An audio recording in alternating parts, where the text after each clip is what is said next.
Mesdames, Messieurs, bonsoir. En ce début de la nouvelle année 2014, permettez-moi de vous souhaiter le plus précieux des cadeaux, la santé pour les 12 prochains mois. Et pour débuter la nouvelle année, j'ai le plaisir d'avoir à mes côtés quelqu'un que je connais assez bien, mon voisin d'en face, c'est aussi simple que ça, Gaston Saint-Jacques, qui est le président de la Société nationale des Québécois. Bonsoir, Gaston. Salut, Pierre. Société nationale des Québécois. On entend ça souvent, mais c'est quoi ça, cette les gens connaissent mieux la société, la défunte Société Saint-Jean-Baptiste de la région de Thetford. Oui. OK. Donc, la SNQ, comme on l'appelle familièrement, là, la Société nationale des Québécois, oui. C'est une modification de la... C'est que la Société Saint-Jean-Baptiste, dans les années 70, a changé de nom pour la Société nationale des Québécois. Ça s'est fait un peu partout au Québec. Plusieurs sociétés Saint-Jean-Baptiste sont devenues des sociétés nationales. Mais il reste encore des sociétés Saint-Jean-Baptiste. À Sherbrooke, c'est une société. À Sherbrooke, puis à Montréal aussi. Oui, bon. Puis quelques autres aussi. On a des rencontres régulièrement là, de toutes les sociétés. Et certaines sociétés des régions du Québec là, portent le nom de Société Saint-Jean-Baptiste encore. Oui. OK. Et dans la région ici, la société, que ce soit Saint-Jean-Baptiste ou SNQ, là, peu importe, oui, SNQ. Ça existe depuis combien d'années? Là, on est en 2014. Là. Bon, la Société Saint-Jean-Baptiste a été fondée dans les années 50 ici à Thetford. Et puis, dans les années 70, c'est devenu une société nationale. OK. Puis, peut-être une petite chose à raconter ici. Ordinairement, il y a une société nationale par région du Québec. Ici, en Chaudière-Appalaches, la Société nationale de l'amiante, ou de la région de Thetford, est beaucoup plus vieille que la Société nationale de Chaudière-Appalaches. La société, c'est un peu la Société nationale d'ici, de Thetford, qui a été fondée à Lévis, la Société de Chaudière-Appalaches. On est deux. C'est vraiment exceptionnel. Oui. Alors, ici, là, dans la région, la société existe depuis le début des années 50. C'est ça. Donc, une soixantaine d'années. Oui. Et là, vous êtes en regroupement. Je pense que tu me disais que ça a commencé dans la paroisse Saint-Maurice. Donc, il y avait chaque paroisse... Chaque paroisse ici en ville avait une société nationale, Black Lake, à Coleraine, à Robertson. Et il y a eu un regroupement à un moment, dans les années 66, je pense. Ah bon? Il y a eu un regroupement pour faire une société nationale là, pour toute la région de l'amiante dans le temps. Et dans les années 70, c'est ici que ça a changé de nom, que c'est devenu Société nationale des Québécois. Et pour les gens qui ont un certain âge, là, ils se souviendront quand ils passent sur la rue Simoneau. Aujourd'hui, c'est la Caisse d'économie qui est là, mais ça a déjà été le siège social de la SNQ. Oui. Et au sous-sol, il y avait un beau petit salon qui s'appelait le Salon Québec. J'ai pas connu ça, moi. Ah, t'as pas connu ça? J'ai pas connu ça. Ah, ben, oui, moi, je m'en souviens très bien. Là. Et là, maintenant, c'est la Caisse d'économie qui loge à l'ancien siège social, si on veut, de la Société nationale des Québécois. La Société nationale des Québécois, c'est quoi votre mission? C'est quoi votre but? Nous autres, notre mission se présente comme ça, c'est de faire la promotion de la fierté québécoise. De quelle façon? Par le bon usage de la langue, l'amélioration de l'usage de la langue française, par la valorisation de la culture et de l'histoire du Québec. Et on est là aussi. Donc, vous avez de trois façons. Oui. Et on est finalement, on soutient le travail pour l'indépendance du Québec, pour la souveraineté nationale du Québec. Bon, OK. Alors ça, ce sont c'est la mission. La mission. Vous êtes combien de membres dans la région de... On est presque une centaine de membres. Une centaine de membres. On n'est peut-être pas tout à fait à jour. Là. Il faudrait relancer nos membres là, à un moment donné. Et vous recrutez vos membres parmi la population en général? Oui, la population en général, oui. Et c'est quoi la cotisation annuelle? C'est 5 ou... Ah, 5 mon Dieu, c'est pas... c'est pas beaucoup. C'est pas beaucoup. Votre mission, là, tu me l'as détaillé en trois étapes, là, en trois phases. Si on y va concrètement, la Société Saint-Jean-Baptiste dans la région de Thetford fait quoi? Bon. Pour arriver à sa mission, pour remplir sa mission. On s'implique beaucoup, beaucoup dans les écoles. On est des partenaires des 3 fondations des polyvalents. Oui, à Thetford, Black Lake d'Israéli. C'est ça. OK. On est dans les écoles lors des galas Méritas. Alors, chaque fin d'année, on donne des bourses d'excellence en français, en histoire, puis en art. Alors, c'est les 3 points que tu as mentionnés au niveau de la mission. Vous êtes logique dans votre mission. Oui. À chaque printemps, en mai, à l'occasion de la Fête nationale des Patriotes, qui est le lundi précédent, le 25 mai, on réunit les élèves de 4e secondaire qui ont eu des meilleurs résultats à l'examen d'histoire et les élèves de 5e secondaire qui ont eu des meilleurs résultats. Meilleurs résultats, c'est 97, 98, 100 là. Ah oui? Oui. En Alors, français. c'est pas par défaut là, que vous donnez des prix, là, si je non, comprends non, bien, non. C'est en français de 5e secondaire puis en histoire de 4e secondaire. Et l'année passée, on a remis 19 bourses lors d'un souper, là, 19 bourses de 100 à tous ces jeunes-là. Ouais. On a invité les parents aussi pour accompagner ces jeunes-là. Je suis un petit peu surpris parce qu'au niveau du français, on n'arrête pas de dire que les jeunes ne savent plus écrire le français et le parlent de moins en moins bien. Et là, tu me dis, ben nous, on donne des bourses, puis on en donne beaucoup. Il y en a qui sont très, très bons en français, puis qui se forcent, puis qui sont fiers de bien parler le français, oui. Ah ben, je suis bien heureux de savoir ça. Donc, vous êtes impliqué beaucoup dans les écoles, justement parce que ça rencontre les trois étapes de votre mission, là. Vous partez à la base. Oui. Dans les écoles, il y a le secondaire en spectacle aussi. Oui, ben oui, les arts. Alors, dans chaque polyvalente, on donne une bourse de 100 pour la meilleure création en langue française. Alors, on est là aussi dans les écoles. Il y a la semaine québécoise des adultes en formation. C'est une participation qu'on fait depuis 4-5 ans, là. Alors, les élèves du centre de l'Escale à Thetford et de Marius Ouellette à Disraeli. OK, ça, ce qu'on appelait l'éducation des adultes. L'éducation des adultes. Alors, il y a un concours là, d'écriture. En français, c'est Ma plus belle histoire. C'est organisé par la Fédération des syndicats de l'enseignement. Et nous, dans la région, on ajoute des prix pour les meilleures histoires qui ont été sélectionnées, puis avec lesquelles on a préparé un recueil. Alors, ces histoires-là, ces textes-là sont édités et nous autres, on ajoute des prix à ce que la Fédération fait, là. Vous mettez la cerise sur le sundae. C'est en plein ça. Bon. C'est en plein ça.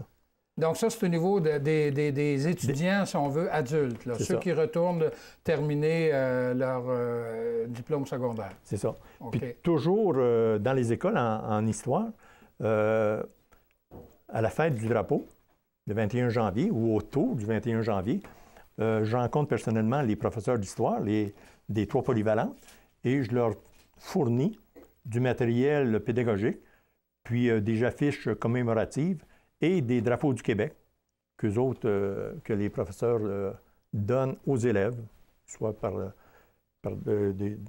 pour les travaux qu'ils font ou des fois des tirages. Donc, encore là, ça rencontre la mission, la promotion de la fierté québécoise. Oui. OK.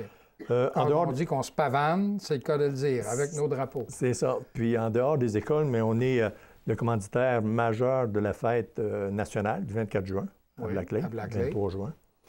On est au Festival de la Relève. Oui. Oui, ça fait plusieurs années qu'on est là.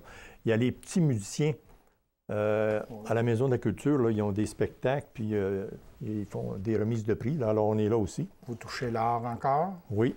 À la Société d'histoire et de généalogie, on est là aussi. Ah oui.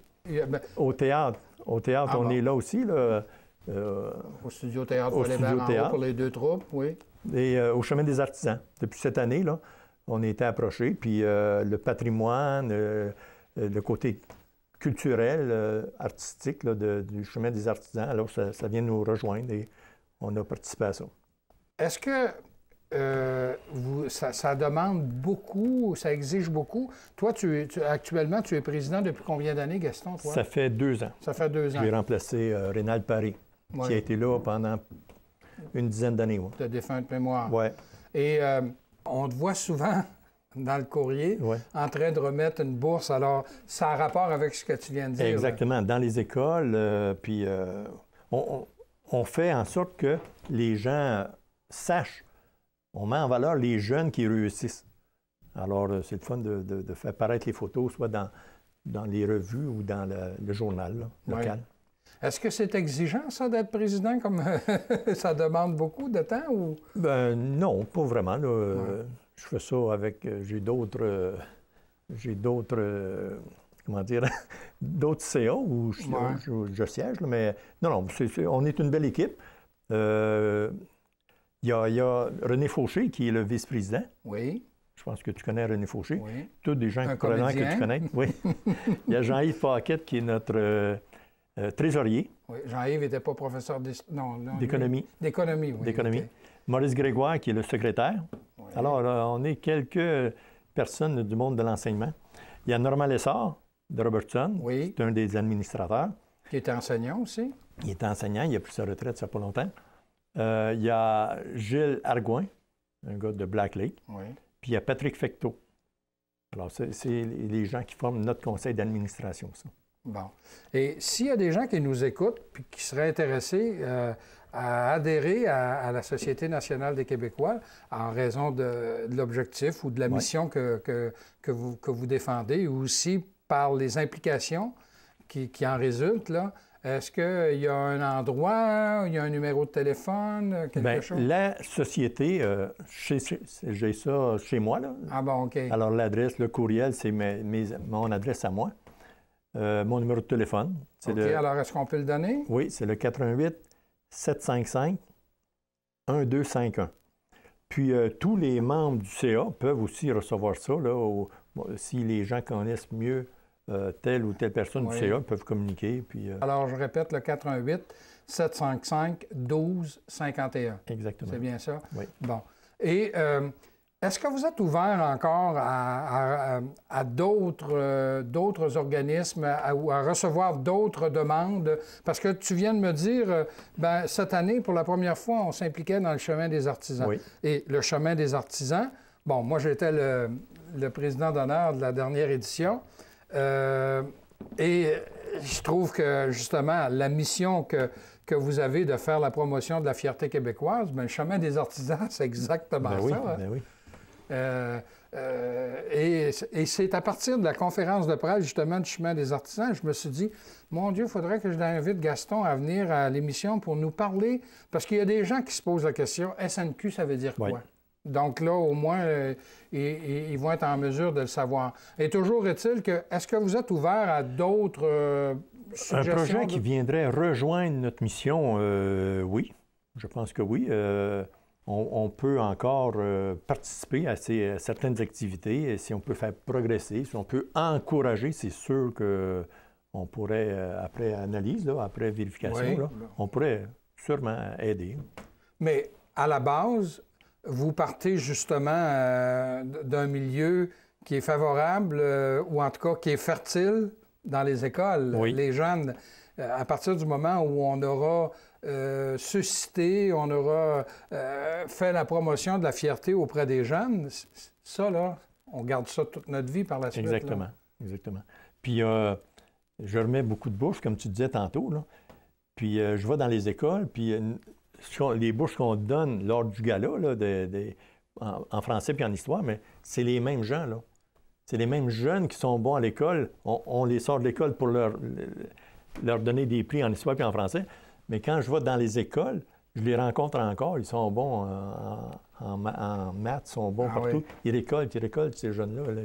C'est beau à voir. Puis, donc ça, c'est l'excellence. C'est l'excellence et c'est nécessaire de souligner cette partie-là des études des jeunes. Là. Bien, bravo, Gaston, président de la Société nationale des Québécois de la région de Thetford. On va rappeler juste en terminant le numéro de téléphone qui est le 755-1251, dans le code de 418, évidemment. Merci beaucoup, Gaston. Et vous, demeurez des nôtres. L'émission se poursuit dans quelques instants.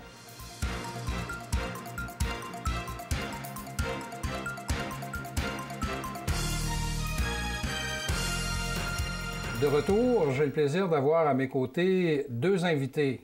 Deux invités qui n'ont pas eu un long chemin à faire. Ils n'ont eu qu'à traverser le corridor puisque ce sont nos voisins d'à côté. Des gens du groupe d'entraide Cancer et Vie. J'ai le plaisir d'avoir à mes côtés la présidente, Mme Michèle Bellavance, pardon, et la coordonnatrice, une habituée de l'émission, Mélissa Gagné. Alors, bonsoir, mesdames. Bonsoir. Je commence toujours, la première question qui s'impose, là, même si les gens, en tout cas les habitués, devraient connaître déjà un peu la réponse. Quand on parle de Cancer et Vie, on a déjà une certaine idée. Mais qu'est-ce que c'est, ça, le groupe d'entraide Cancer et Vie? En fait, le groupe d'entraide Cancer et Vie, c'est un organisme à but non lucratif qui est actif depuis 2007, qui vient en aide aux personnes atteintes de cancer et aux proches en leur offrant différents services et activités qui visent à améliorer leur qualité de vie. Donner des services, de quelle façon? Tiens. Oui, bien, le principal service qu'on offre, nous, c'est celui de l'accompagnement. En fait, lorsqu'une personne atteinte de cancer ou un proche ressent un besoin, que ce soit de parler à quelqu'un, d'avoir une présence à la maison, d'avoir quelqu'un pour l'accompagner à ses rendez-vous médicaux, bien nous, on peut lui trouver un bénévole qui fait partie de notre équipe. Puis, soit dit en passant, tous nos bénévoles sont formés. Ils ont reçu une formation de 30 heures en accompagnement, relation d'aide. Donc, cette personne-là, c'est ça, peut être présente pour la personne qui est dans le besoin. Fait que c'est un service qui est très apprécié chez nous, là.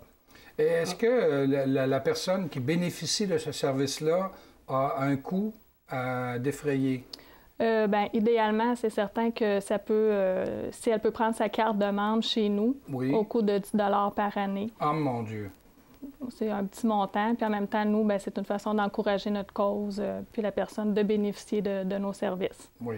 Donc ça, le service d'accompagnement, ça en est un? Oui, c'est ça. Ça, c'est le premier, le principal, je dirais. Puis sinon, il y a les cafés-rencontres. Oui, chaque lundi, là, il y a des cafés-rencontres où les personnes se regroupent pour discuter, parler de leur vécu, soit durant le mois, ainsi de suite, là. C'est une activité qui est bien appréciée de tout le monde. C'est à chaque lundi. Ça ne fait pas relâche, à l'exception de la période des fêtes ou la période estivale. Puis, les gens, on est déjà probablement là, à 4 groupes qui est en marche, là. Ah oui? Fait que ça fonctionne très bien. Les personnes aiment bien ça. Cette activité a lieu juste à côté? Oui, c'est juste dans nos locaux. Puis c'est, comme Michèle a dit, on est rendu à 4 groupes, mais pour les gens, ça leur fait une rencontre par mois. C'est un lundi par mois pour les gens. Oui. C'est ça, mais il y a 4 groupes, donc un groupe différent chaque semaine, là. Et les gens échangent autour d'un café? Oui, exactement. C'est dans le cadre d'un petit déjeuner qui leur est offert. Puis il y a 2 personnes pour animer le groupe puis les discussions. Soit sur un sujet précis où on laisse aller les participants discuter de qu'est-ce qu'ils veulent, de leurs besoins là, du moment, là, ainsi de suite. Donc, c'était très apprécié, puis les gens en ont besoin. C'est un bon service. Oui, bien justement, ces cafés-là, là, ça a pour but de faire sortir, disons, le trop-plein des gens. Ça a pour but de les informer aussi, s'il y a des thèmes aussi. Parce que bien des fois, ce qui arrive, c'est qu'à la maison, avec les personnes proches, les participants ne parlent pas toujours de ce qu'ils vivent à l'intérieur, soit qu'ils sont moins compris, pas parce que les autres sont pas corrects, mais en étant avec d'autres personnes qui ont vécu de la même chose, bien c'est plus facile de se livrer. Oui. Oui. Les gens se reconnaissent entre eux. Puis ils peuvent se donner des conseils, justement, parce qu'ils ont passé par là aussi. Oui, c'est ça, c'est bien. Parce que quand il y a un mot, c'est un mot terrible, là, le mot cancer fait peur encore. Oui. Mais on n'a pas le droit de se fermer les oreilles et les yeux puis faire semblant que ça n'existe pas. C'est ça. Bien, de plus en plus, ça existe. Hein? Malheureusement. De plus en plus, on est touché. Dans chaque famille, il y en a... on vit ça, fait qu'on n'a pas le choix. Hein? Donc, vous avez un service d'accompagnement, vous avez un service de café-rencontre. Est-ce qu'il y a d'autres choses aussi? Bien, il y a autre chose, je pense, qui est important de dire, c'est que tous les mardis matins, on est présent au centre de santé de Thetford, au département de chimiothérapie. Les personnes qui sont dans la salle d'attente, en attente pour voir soit l'hématologue ou pour recevoir leur traitement, sont tous, c'est ça, assis dans la salle d'attente. Puis nous, on est là tous les mardis matins, on est présents, soit pour les écouter. Si on voit que les gens ont besoin d'un service en particulier, bien, on peut leur parler des services offerts au groupe d'entraide. Puis aussi, on offre café, jus, de l'eau aux personnes présentes. Fait que je pense que les gens ils apprécient ça aussi beaucoup qu'on soit à l'hôpital à toutes les semaines. Là. Ah bon. Ouais. Est-ce qu'il y a d'autres services que vous donnez aussi? Bien, ça, c'est nos services, je dirais, comme réguliers. OK, ceux-là, là, c'est... Oui, c'est ça, sur une base régulière. Ces trois-là, c'est toujours là. Vous êtes combien pour donner ces services-là? Bien, on est 2 employés régulières. OK. Puis une grande équipe de bénévoles aussi qui sont là pour nous aider. Comme tu disais tout à l'heure, au niveau du raccompagnement, il y a des bénévoles qui sont formés pour pouvoir aider les gens. C'est ça. Et ça doit prendre de la patience parce que quand on va pour des examens, on sait à quelle heure qu'on arrive, mais on ne sait pas à quelle heure qu'on sort. Ouais, c'est toujours le cas. Hein? Ouais. Sinon, ce qu'on voulait parler aujourd'hui, c'est qu'on avait une nouvelle programmation d'activités qui était sortie pour janvier 2014. On est en janvier 2014, c'est le temps d'en parler. C'est ça. On a d'ailleurs une nouveauté qui est le Qigong. Pardon? Le Qigong, c'est une activité qui ressemble au Tai Chi. Ah oui? Oui, il s'agit, c'est des exercices d'assouplissement, de respiration, de conscience. Donc, c'est une activité qui va apporter beaucoup de détente aux gens. Puis, ça va débuter en février 2014, le lundi 3 février exactement. Puis, c'est Mme Nicole Martel qui va donner les cours. Donc, avis aux intéressés, s'il y a des gens qui désirent s'inscrire, il y a encore de la place pour cette activité-là. Ça, c'est une activité qui débute là, dans moins d'un mois. Oui, exactement. OK. Puis aussi, on va avoir des cours de cerveau actif. Ça, c'est donné par l'Escale, un professeur de l'Escale qui vient à nos locaux les mercredis avant midi. Puis ce sont des activités qui permettent de pratiquer la mémoire, la logique, la déduction. Fait que c'est vraiment pour garder l'esprit éveillé. Les gens y apprécient aussi beaucoup cette activité-là. Puis c'est ça va débuter le 15 janvier. Donc là, bientôt, oui, on exactement. est dans la semaine du 6. Là. Il y a encore de la place aussi, donc si les gens sont intéressés, c'est le temps de nous appeler. Puis il va y avoir les... Bon, alors, de nous appeler. Allons-y tout de suite. À quel numéro? C'est au 418-335-5355. 53-55, oui. Dans le 418-335-53-55. C'est bien ça? Exactement. Alors, Luc, là, il va déjà avoir mis ça autour de nous. Là.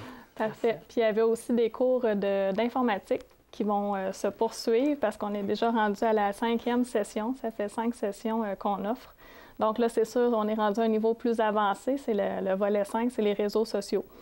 Mais les gens aiment beaucoup cette activité-là aussi. Ça leur permet d'apprendre différentes choses, puis à pouvoir communiquer souvent avec leur famille, justement, sur Facebook et tout ça. Fait que s'il y a des gens qui veulent s'inscrire, ça commence le 16 janvier. Ça va être les jeudis matin. OK. Et on a aussi les cours de faux vitrail et des cours d'artisanat qui sont donnés par des professeurs. C'est des activités pour la personne se détendre, qui apprennent en même temps, ainsi de suite, là, puis échangent des idées. C'est toujours le principe de changer les idées de la personne pour qu'elle oublie sa maladie le temps qu'elle est là, puis qu'elle se concentre sur cette activité-là. Oui. Oui, puis ça débute toujours dans les prochaines semaines. Oui. Et là, juste à ma gauche ici, là, il y a Luc a installé une affiche qui dit beaucoup, qui est une activité qui s'en vient. Là. Est-ce que vous voulez m'en parler de Mme Lise Bourbeau? Oui, effectivement. On va avoir une belle conférence qui s'en vient. C'est Mme Lise Bourbeau, qui est une auteure à succès qui est très connue. Elle a plusieurs best-sellers de vendus, je pense, 22. La conférence qu'elle nous offre s'intitule « Et si nous abordions le cancer d'une autre façon ». Fait que c'est vraiment une conférence qui a pour objectif d'avoir une réaction d'espoir face à l'annonce d'un diagnostic de cancer. Donc, c'est vraiment pour apporter du positif là, dans la vie des gens. Puis, la conférence va avoir lieu mercredi, le 29 janvier, à 19h, à la Maison de la Culture à Thetford. OK. Et là, je vois que c'est 5 $ pour les membres et 10 $ pour les non-membres. Oui. Pour information et réservation, c'est le même numéro qu'on vient de donner, mais on va le répéter, 418-335-5355. Puis les billets sont déjà en vente. Fait que les gens peuvent passer au bureau pour s'en procurer, puis ils peuvent aussi les acheter le soir même, il n'y a pas de problème. Là. Le Francine vient de me faire signe, il reste seulement 3 minutes. Vous avez d'autres activités qui vous permettent de financer vos activités parce que c'est pas avec une cotisation de 6 $ par membre que vous allez vous enrichir. Là. Quelles sont les autres activités que vous avez, entre autres, là, de financement, si on veut? Oui, c'est ça. Cette année, on a une nouvelle activité. On est très content de l'avoir au programme. Ça va être une activité casino. Ça va avoir lieu samedi le 15 mars au club de golf et curling à Thetford. Donc, on invite les gens aussi à y participer. Ça va être 10 $ du billet. Fait que s'il y a des gens qui aiment ce genre d'activité, les billets sont en vente à nos locaux aussi. Il y a aussi les rallyes maison qu'on vend 5 $. Disons que les fonds sont versés au groupe d'entraide aussi que les membres peuvent acheter. Il y a des points de vente un peu par quelques endroits, là. Fait que ça fait un autre moyen de financement, puis c'est bien aimé aussi, là. Hein? Il ne faudrait pas oublier non plus, avant de terminer aussi, qu'il y a le prêt de prothèses capillaires, de la documentation qui est gratuit pour les membres. C'est un prêt. Tu as des CD, tu as de la documentation. C'est très important. C'est au service des personnes atteintes du cancer. Bon, alors ça serait très important. Tantôt, je dis que vous étiez nos voisines parce que vous avez changé juste de bord de corridor, mais de donner l'adresse ici, là, il faut le dire, on est au centre Marie-Agnès Desrosiers, au 37 Notre-Dame. Oui, on est en avant de l'église, Saint-Alphonse. Puis nous, on est situé au local 106, donc au premier étage. OK. Alors, il y a le rez-de-chaussée, le premier étage. Donc, vous êtes au local 106. Oui, exactement. Au bout du corridor, quand on arrive, là... Puis peut-être dire aussi qu'on est ouvert, nos bureaux sont ouverts du lundi au vendredi de 8h30 à 16h30. Est-ce que vous avez un dernier message à livrer, là? Parce que Francine me fait signe qu'il ne reste pas beaucoup de temps, là. Si on peut toucher d'autres personnes qui ne sont pas membres et qu'il y aurait un besoin, bien, on les invite à venir. Il y a beaucoup de services qui sont à leur disposition. Et c'est toujours le même numéro? Il y a toujours le même numéro. Oui, tout à fait. Bien, mesdames, la bienvenue. Je vous remercie beaucoup. Et je vous souhaite de bonne chance dans vos prochaines activités, notamment avec Mme Bourbeau, et si nous abordions le cancer d'une autre façon. Merci beaucoup. Merci. Je vous invite à nous revenir la semaine prochaine.